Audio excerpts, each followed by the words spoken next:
Nandito po tayo ngayon sa Potrero Malabok kung saan ang baha ay lagpas na sa bewang. Kung nakikita niyo po yung bahay na yun, kalahati ay lubog na. Ayan po, kitang-kita sa camera. Habang patuloy pa po sa paglakas ng ulan. Napakalakas po ng ulan, mukhang hindi natitigil. Po sa loob ng bahay ni Richard.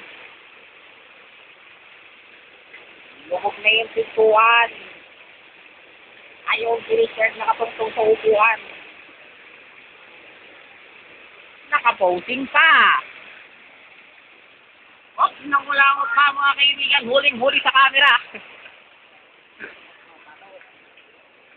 Pasukin natin ngayon ang bahay ni Ichang.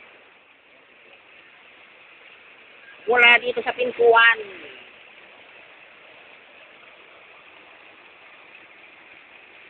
At sa loob, bahang-baha. Kitang-kita niyo po, ayun po yung telebisyon na wala na. Aabuti na po ng tubig. Ilang saglit na lamang. Ito yung upuang monoblock lubog na. Nakalutang lang yan. Bukatin natin ang tubig. Op.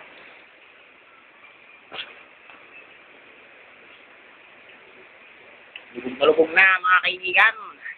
Electric fan ayun nakasabit sa dingding.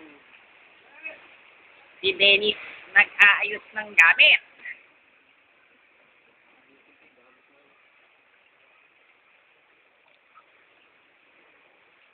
Abot na mesa na mga kaibigan. Ang tubig sa loob ng kwarto. Sa loob ng kwarto ay makikita ang mga gamit na nakapatong sa upuan. Na pinagpatong na upuan, sabay ipinatong ang gamit. Ang monoblock. Lubog na rin.